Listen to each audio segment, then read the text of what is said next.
Hello everyone, welcome to home grown PCS. आज की इस वीडियो में हम लोग डिस्कस करेंगे क्लास 6 की जो ज्योग्राफी का पहला चैप्टर है सोलर सिस्टम, उसमें जो भी इम्पोर्टेंट पॉइंट है उसके बारे में, और ख़ास तरीके से हम लोग प्लैनेट की जो रोटेशन, रेवोल्यूशन और सन से जो डिस्टेंस है इसके बारे में डिस्कस करेंगे, और इससे बनने वाले जितने भी प्रश्न हैं इसके बारे में हम लोग डिस्कस करेंगे। तो आइए शुरू करते हैं। ये आपके स्क्रीन के ऊपर आपको एक फ़ोटो दिख रहा है और ये फ़ोटो है सोलर सिस्टम का। आप इसमें क्लियरली देख पा रहे होंगे, स्पष्ट आपको ये दिख पा रहा होगा कि हमारा सोलर सिस्टम का जो केंद्र है वो सन है, और सन के चारों तरफ एक इलोंगेटेड पाथ है, और उस पाथ के ऊपर दूरी के अकॉर्डिंग, डिस्टेंस के अकॉर्डिंग जो प्लैनेट है वो आपको दिखाई दे रहा होगा। और इसमें आप देख पा रहे होंगे कि जो मरकरी है डिस्टेंस के अकॉर्डिंग सन के सबसे पास का प्लैनेट है। ये आप याद रखिएगा, ये प्रश्न कई बार पूछा जा चुका है एग्जाम के अंदर कि हमारे सोलर सिस्टम के अंदर सूरज के सबसे करीब का प्लैनेट कौन है, तो वो उसका आंसर होगा मरकरी। दूसरे पोजीशन पे है एज पर डिस्टेंस वीनस और सूरज के बीच का जो डिस्टेंस है वो 108 मिलियन किलोमीटर है, और ये दूसरे क्रम पे है। तीसरे पोजीशन पे आता है हमारा प्यारा अर्थ, जो सूरज से 150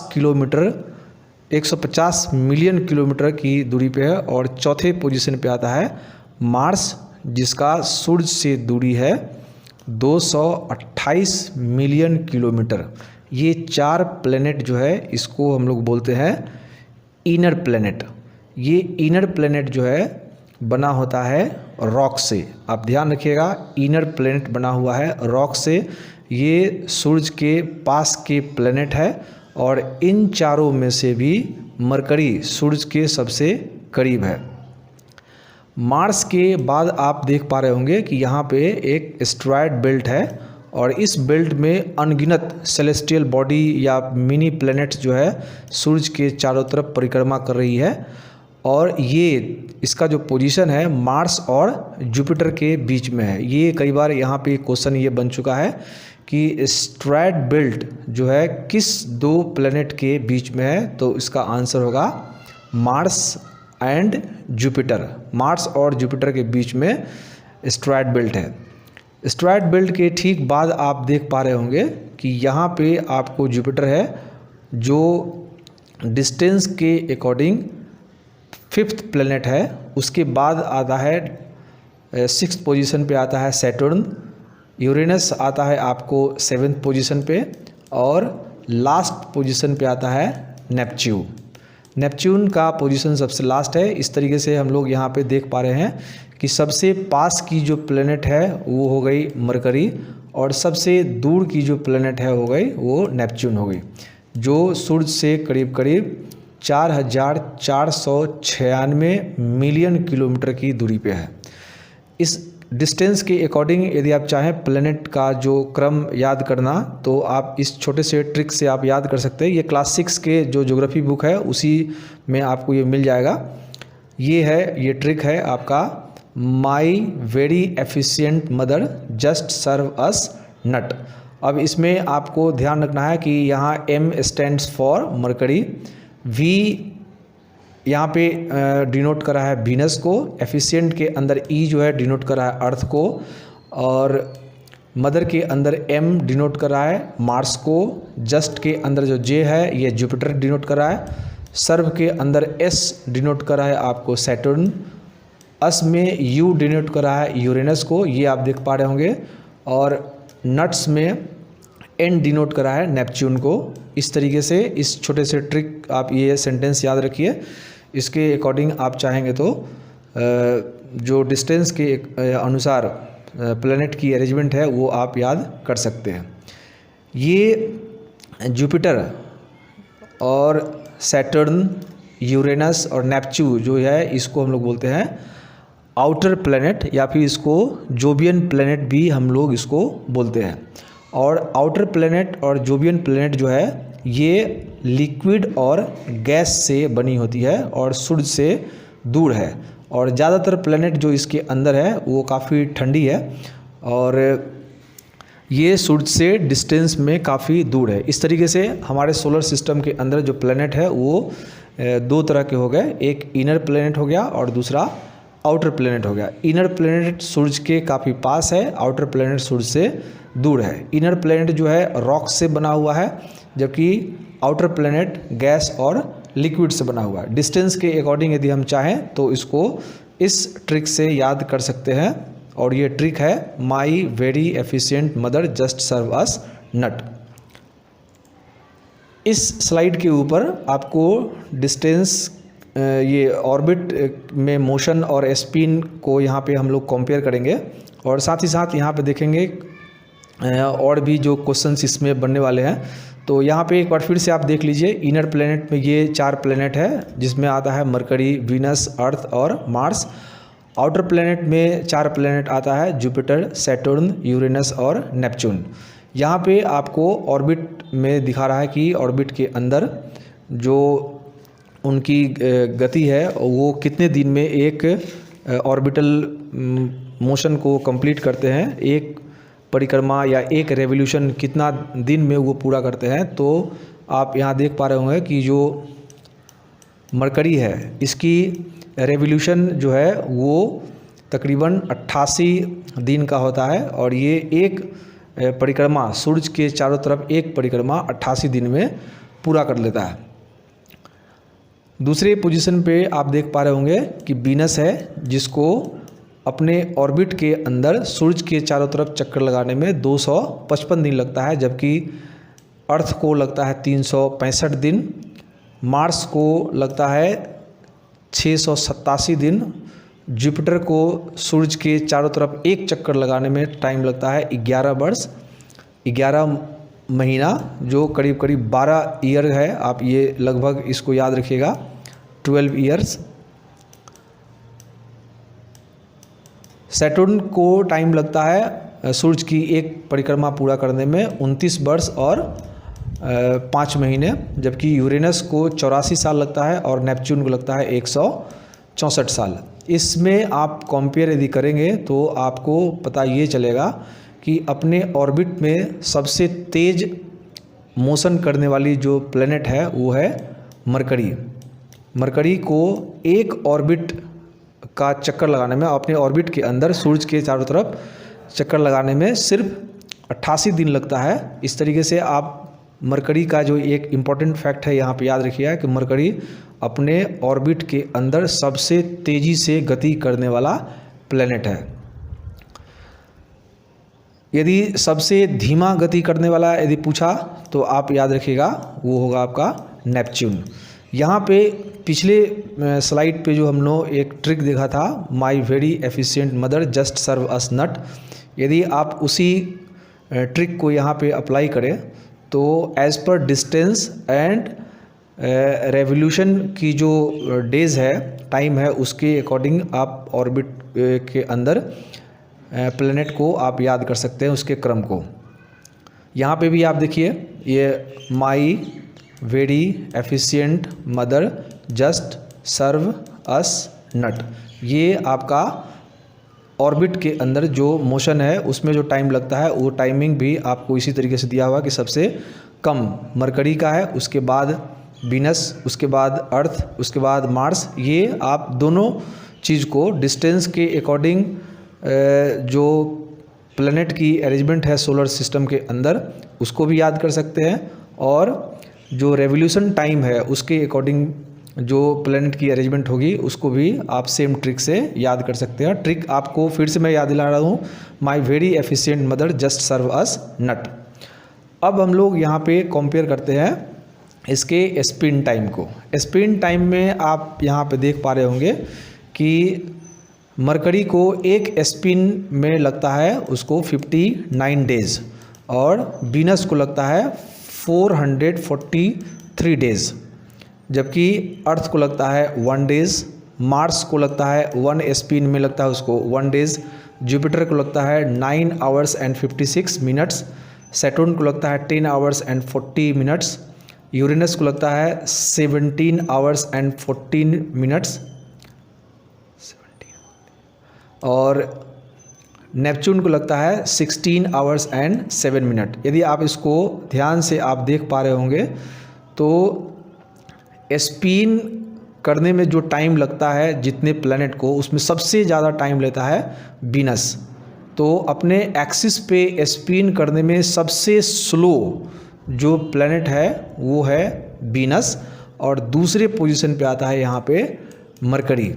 यदि आपसे पूछ ले कि सबसे फास्ट जो मूव करता है अपने एक्सिस के ऊपर वो कौन सी प्लैनेट है, तो सबसे तेज़ी से अपने एक्सिस के ऊपर मूव करने वाला जो प्लैनेट है वो है जुपिटर। ये रोटेशन टाइम जो है सबसे इसका कम है। दूसरे पोजीशन पे जो है रोटेशन टाइम के अकॉर्डिंग वो आपको हो गया सैटर्न, तीसरे पोजीशन पे है नेपच्यून, और चौथे पोजीशन पे है आपका यूरेनस। बाकी प्लैनेट आप यहाँ पे देख पा रहे होंगे कि मार्स का 1 डेज है, अर्थ का भी 1 डेज है। तो यहाँ पे पॉइंट, इसमें 2 पॉइंट याद रखने का है। एक पॉइंट तो ये कि एक्सिस के ऊपर सबसे धीमी गति से कौन रोटेट करता है, तो इसका आंसर होगा वीनस। और अपने एक्सिस के ऊपर सबसे तेज़ गति से रोटेट कौन करता है, उसका आंसर होगा जुपिटर। अब यदि आप इसको याद करना चाहें इस तरीके से जो यहाँ पे क्रम दिया हुआ है, तो क्रम में भी आप याद कर सकते हैं। ये आगे की स्लाइड में हम लोग डिस्कस करेंगे, इसके कुछ ट्रिक्स है। यहाँ पे कुछ और इन्फॉर्मेशन है यहाँ पे, जैसे मरकरी और वीनस का कोई मून नहीं है, कोई उसका नेचुरल सैटेलाइट नहीं है, ये भी आप याद रखिए। मरकरी और वीनस का कोई अपना नेचुरल सैटेलाइट नहीं है, जबकि अर्थ के पास एक मून है जिसके बारे में आप जानते भी होंगे। मार्स के पास 2 मून है, 2 नेचुरल सैटेलाइट है। जुपिटर के पास 53 नेम्ड नेचुरल सैटेलाइट है, जबकि 26 ऐसे नेचुरल सैटेलाइट है जिसका अभी तक कोई नाम नहीं रखा गया है, इसलिए इसको अवेटिंग में रख दिया गया है। उसी तरीके से सैटर्न के पास भी आपको 53 नेम्ड नेचुरल सैटेलाइट है, जबकि 29 ऐसे खोजे जा चुके नेचुरल सैटेलाइट है जिसका नाम अभी तक नहीं रखा गया है। उसी तरीके से यूरेनस के पास है 27 मून है या 27 नेचुरल सैटेलाइट है, और नेपच्यून के पास है 14। इस स्लाइड पे कुछ हम लोग इम्पॉर्टेंट जो ट्रिक्स है वो एक बार फिर से हम लोग डिस्कस करेंगे कि साइज के अकॉर्डिंग, यदि आप देखें साइज के अकॉर्डिंग यदि प्लैनेट की अरेंजमेंट पूछ ली जाए तो हम लोग कैसे इसको हम लोग याद कर सकते हैं। तो मैंने बनाने का कोशिश किया है। जैसे यहाँ पे देखिए Johnson EVM can be manipulated. आप यहाँ पे जेसन लिखा हुआ है, लेकिन जेसन से जॉनसन करके साउंड आपको आ रहा होगा। तो Johnson EVM can be manipulated, आप यदि इसको याद रखते हैं तो आसानी से आप साइज के अकॉर्डिंग प्लैनेट की जो नाम है उसको आप याद कर सकते हैं। जिसमें जॉनसन में जो जे है, ये जे डिनोट कर रहा है आपको जुपिटर को। जुपिटर के बाद आपको यहाँ पे एस है, ये सैटर्न को डिनोट कर रहा है। यू डिनोट कर रहा है यूरेनस को। एन डिनोट कर रहा है यहाँ पे नेपच्यून को। ई डिनोट कर रहा है यहाँ पे अर्थ को। भी यहाँ पे डिनोट कर रहा है वीनस। एम मार्स को, और लास्ट में आपको सबसे छोटी ग्रह जो है उसका नाम है यहाँ पे मरकरी। तो आप याद रखिएगा Johnson EVM can manipulated, Jason, इस तरीके से Jason EVM can be manipulated, इस ट्रिक को याद रखिएगा। तो साइज के अकॉर्डिंग आप जो प्लैनेट है उसका एक क्रम आप याद कर सकते हैं। दूसरे पोजीशन पे है as per the distance from sun and as per the revolution speed. इस दोनों के लिए एक ही ट्रिक है, आप यहाँ ध्यान रखिएगा। डिस्टेंस के अकॉर्डिंग एंड रेवोल्यूशन स्पीड के अकॉर्डिंग जो प्लैनेट की अरेंजमेंट है उसके लिए आप इसे याद रखिए, my very efficient mother just serve us nut. आप इसको 10 बार बोलिएगा, आपको याद हो जाएगा। उसी तरीके से रेवोल्यूशन स्पीड के आधार पे आप यहाँ देखेंगे, वहाँ पे भी आपको सेम ट्रिक है, my very efficient mother just serve us nut. Rotation के आधार पे थोड़ा सा यहाँ पे चेंज हो जाता है, तो इसके लिए मैंने एक ट्रिक बनाने की कोशिश की है, और इसी को जो as per distance and as per revolution है उसी को थोड़ा सा मॉडिफाई करने की कोशिश किया है। जैसे just serve not to us my, इसमें माई का कोई मीनिंग नहीं है, my efficient mother with more virtue. आप इस लाइन को आप याद कर लेंगे तो रोटेशन के अकॉर्डिंग जो प्लैनेट का एक क्रम है उसे आप याद कर सकते हैं। इस तरीके से ये ट्रिक है, इस ट्रिक को आप ध्यान से आप अपने कॉपी में नोट डाउन कर लीजिए, बार बार इसको याद करने की कोशिश कीजिए, क्योंकि एग्ज़ाम में जब आप जाएंगे कितना भी आप रटे रहे वहाँ पे आप भूल जाएंगे। ये ट्रिक आपको बहुत वहाँ पे काम करेगा। अब यहाँ पे हम लोग देख लेते हैं कि ये जो रेवोल्यूशन है और रोटेशन है ये कौन सी मोशन है। यहाँ पे ये आप देखिए, यहाँ पे हमारा ये सन है और इसके चारों तरफ एक पाथ बना हुआ है और इस पाथ के ऊपर इसके चारों तरफ जब ये प्लैनेट जो है ये एक तरीके से एक चक्कर लगाती है इसके चारों तरफ, ये जो इसकी गति है प्लैनेट की, इस गति को हम लोग बोलते हैं रेवोल्यूशन, जो सूरज के चारों तरफ वो चक्कर लगा रहा होता है। ये जो गति है रेवोल्यूशन, इसके कारण आप देखेंगे कि जो मौसमी परिवर्तन होती है, सीजन के अंदर जो परिवर्तन होता है, हमारे यहाँ पे कभी गर्मी है, कभी बरसात है, कभी ठंडी है, ये जो मौसमी चेंज होती है, ये मौसमी चेंज किसके कारण होती है? रेवोल्यूशन के कारण होती है। और जो रोटेशन है, ये आपने एक लट्टू आपने देखा होगा, लट्टू किस तरीके से एक कील के ऊपर आपको घूमता हुआ नज़र आता है, तो वो जो गति होती है उसको हम लोग बोलते हैं रोटेशन। और रोटेशन के कारण जो मेन घटना है इसका, रोटेशन के कारण ये दिन रात की घटना होती है। यदि आपसे कोई पूछ ले कि रोटेशन यदि मान लीजिए कि ना हो तो क्या होगा, तो फिर आपका हमारा जो पृथ्वी है वो रहने लायक नहीं होगा, क्योंकि कोई एक सरफेस सन की तरफ फेसिंग में रहेगा तो वो काफ़ी गर्म हो जाएगा और जो उसके अपोजिट साइड में होगा वो काफ़ी ठंड हो जाएगा। इस तरीके से रोटेशन यदि पृथ्वी करना बंद कर दे तो पृथ्वी पे जीवन का जो संभावना है वो बिल्कुल समाप्त हो जाएगा। तो यहाँ पे आप समझ गए होंगे कि रेवोल्यूशन किसे बोलते हैं और रोटेशन किसे बोलते हैं। रेवोल्यूशन का मतलब है कि जो प्लैनेट है सूरज के चारों तरफ चक्कर लगाती है उसे बोलते हैं हम लोग रेवोल्यूशन, और अपने एक्सिस के ऊपर जो रोटेशन करता है उसको हम बोलते हैं रोटेशन। रेवोल्यूशन के कारण सीजनल चेंजिंग होती है, वेदर का चेंजिंग होती है, मौसम बदलता है, और रोटेशन के कारण दिन और रात की घटना होती है। साथ ही साथ जीवन की संभावना भी रोटेशन पे निर्भर है, क्योंकि रोटेशन बंद यदि हो जाएगा तो सन के फेसिंग साइड का जो सन अर्थ का पार्ट होगा वो काफ़ी गर्म हो जाएगा और उसके अपोजिट साइड वाला काफ़ी ठंड हो जाएगा। इस तरीके से जीवन यहाँ पे संभव नहीं होगा अर्थ के ऊपर। अगले जो स्लाइड है इसके ऊपर हम लोग मून के बारे में हम लोग देखेंगे। जो हमारी पृथ्वी है उसकी एक नेचुरल सैटेलाइट है और इसका जो डिस्टेंस है पृथ्वी और चांद के बीच में, जो मून के बीच में, वो है आपको 3,84,400 किलोमीटर की ये दूरी है पृथ्वी और मून के बीच में। एक इम्पॉर्टेंट क्वेश्चन यहाँ पे बनता है, हर बार एग्ज़ाम के अंदर आता है कि चांद का एक ही हिस्सा हम पृथ्वी से क्यों देख पाते हैं।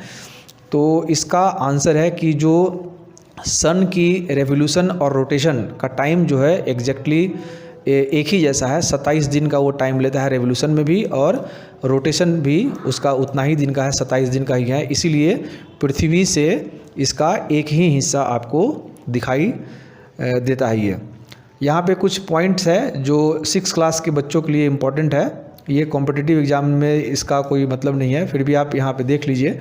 सैटेलाइट किसको बोलते हैं? A satellite is a celestial body that move around the planet in the same way as the planet move around the sun. मतलब सैटेलाइट ठीक उसी तरीके से जैसे प्लैनेट सूरज के चारों तरफ चक्कर लगाती है, उसी तरीके से सैटेलाइट भी चक्कर लगा रही है। ह्यूमन मेड सैटेलाइट जो है वो आर्टिफिशियल होती है और इसको डिजाइन करता है साइंटिस्ट, किस लिए? कुछ इन्फॉर्मेशन गैदर करने के लिए, यूनिवर्स का कम्युनिकेशन सिस्टम को स्टेबल करने के लिए। और कुछ यहाँ पे नाम आपको इंडियन सैटेलाइट का दिया हुआ है, इनसेट है, IRS है या यूडीसेट है। ये कुछ ये आर्टिफिशियल सैटेलाइट का नाम यहाँ पे लिखा हुआ है। अगले स्लाइड पे कुछ इम्पॉर्टेंट फैक्ट है, और ये फैक्ट है जो क्लास 6 के बच्चों के लिए काफ़ी इम्पॉर्टेंट है कि Neil Armstrong was the first man to step on the surface of moon on 21 July 1969। ये नील आर्मस्ट्रॉन्ग पहला आदमी था जो चांद के ऊपर 21 जुलाई 1969 ईस्वी को उसके ऊपर गया था। अब आपसे यहाँ पे एक क्वेश्चन भी पूछ रहा है कि आप पता करके बताइए कि कोई इंडियन ऐसा है जो मून के ऊपर गया था, तो इसका उत्तर होगा नहीं, अभी तक कोई ऐसा इंडियन नहीं है जो चांद के ऊपर गया हो। हाँ, राकेश शर्मा एक एस्ट्रोनॉट थे, उन्होंने सोवियत संघ की जो स्पेस प्रोग्राम थी उसके माध्यम से 3 अप्रैल 1984 को स्पेस में वो गए थे। इसके अलावा इंडियन ओरिजिन का बहुत सारे ऐसे लोग हैं, सॉरी यहाँ पे गलत हो गया, इंडियन ओरिजिन का जो लोग हैं जिसमें आपने कल्पना चावला का नाम सुना होगा, सुनीता विलियम का नाम सुना होगा, ये लोग भी स्पेस का ट्रैवलिंग ये लोग कर चुके हैं। लेकिन चांद पे भारतीय मूल का कोई भी नागरिक अभी तक नहीं गया है। स्पेस में गया है ज़रूर, और उसमें सिर्फ एक नाम आता है राकेश शर्मा का। कल्पना चावला अमेरिकन थी, लेकिन हम लोग बोलते हैं कि वो इंडियन ओरिजिन की थे, इसलिए इंडियन अमेरिकन बोलते हैं। उसी तरीके से सुनीता विलियम भी इंडियन ओरिजिन की थी, इसलिए इंडियन अमेरिकन बोलते हैं।